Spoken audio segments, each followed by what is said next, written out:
So the general idea of this is just to provide an overview on the previous research that was done here in South Africa, different cultivars, different production areas. We're just going to try and pick out a few lessons that we've learned along the way.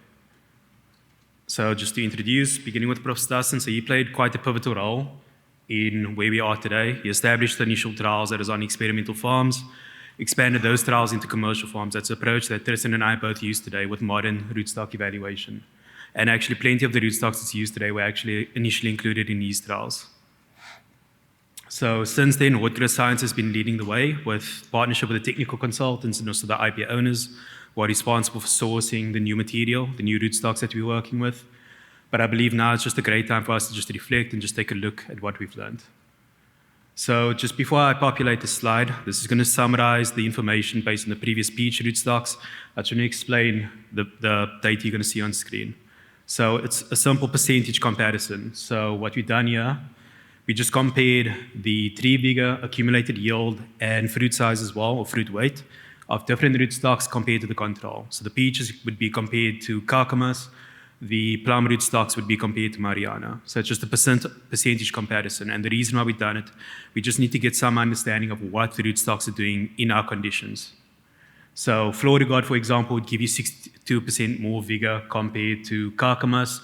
That's in the Snow Angel plot in Buchanut, Limpopo.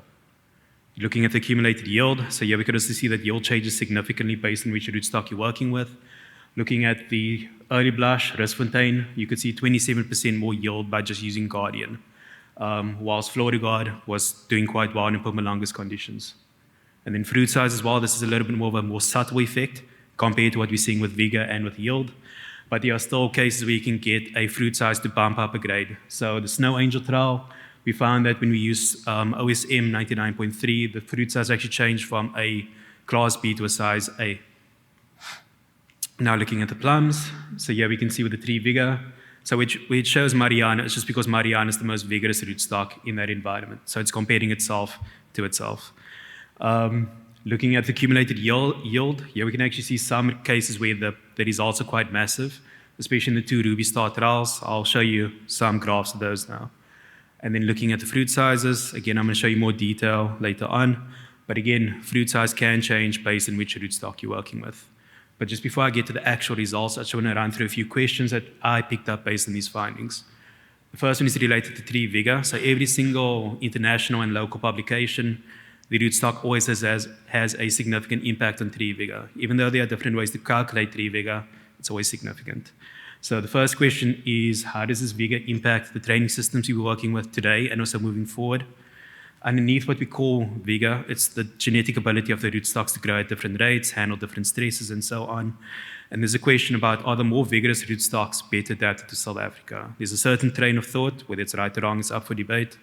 But some people believe, and I partially believe it as well, that vigorous rootstocks are somehow capable of outgrowing the stresses that they have. And especially when you factor in what's going to happen with us in terms of chemicals, fumigation, and so on, we're going to have less tools in the shed to work with.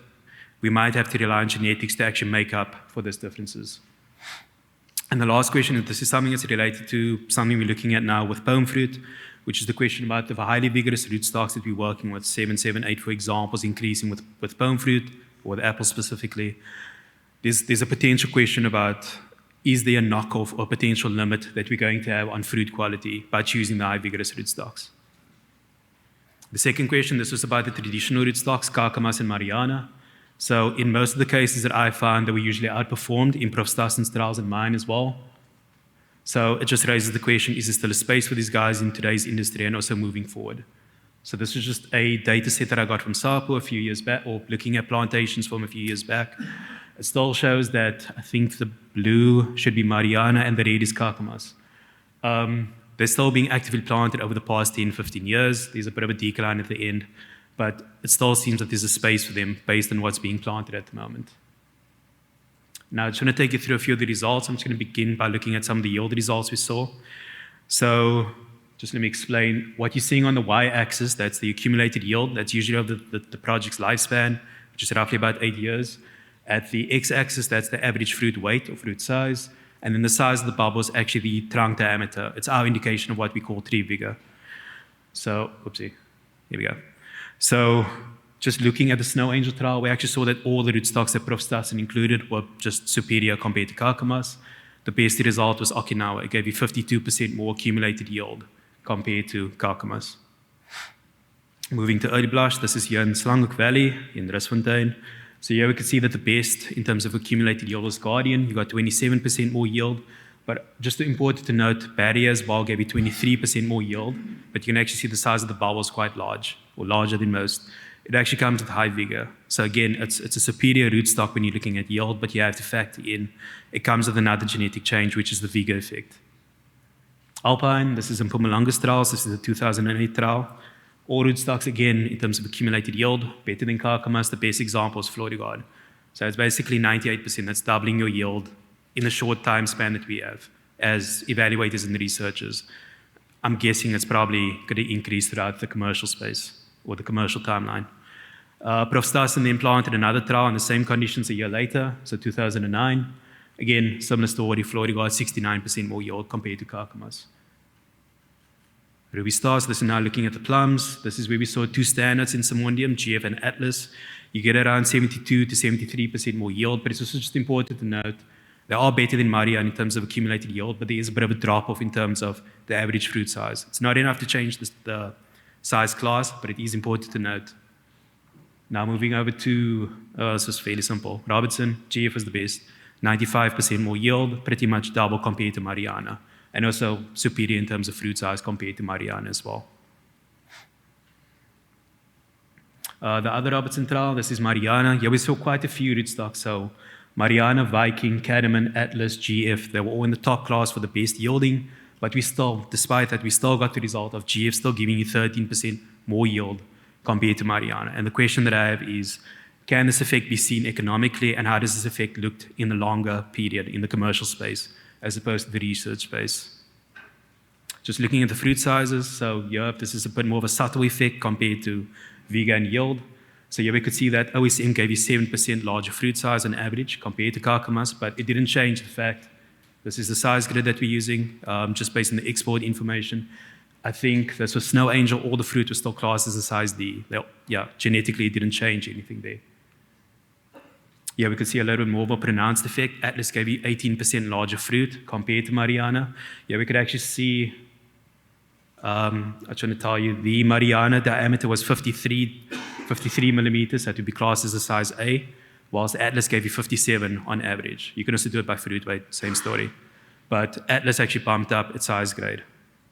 This is the most dramatic effect I found in Prof. Stassen's trials with regards to fruit weight, fruit size.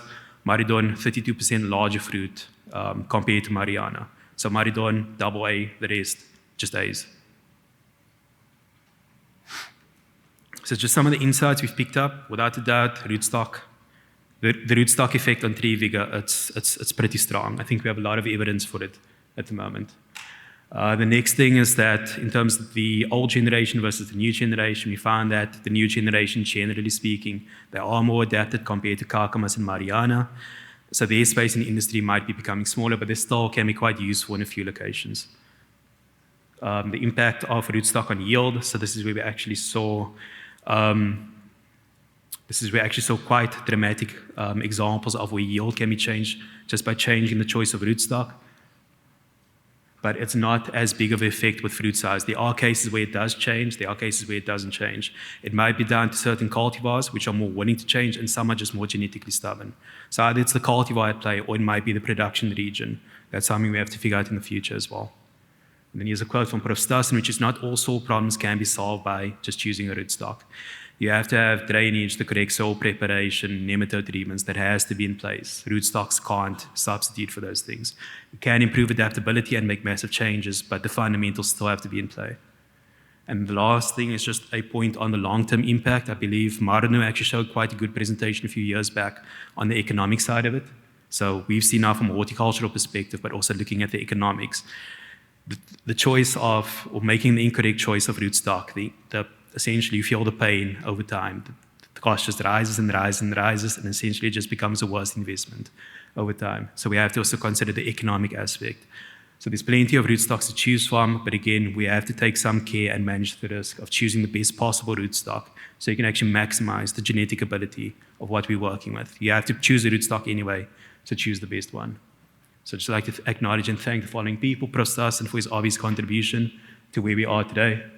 The research database, so this is the tables that Prof. Stein has been referring to. I believe it's also available on the library as well. So there's 2 ways to get to it. But that shows all the information. It's not just me, it's technical consultants. So there's information on nematode resistance, soil preferences, and so on. This is just a link to Marino's presentation. Again, I think having the economic side of it as well, it puts it into more realistic context. And then just also a thank you to the technical consultants, the rootstock committee members, the IP owners, and also just the last thank you to the producers as well for hosting these trials. It can't be done without you. Thank you.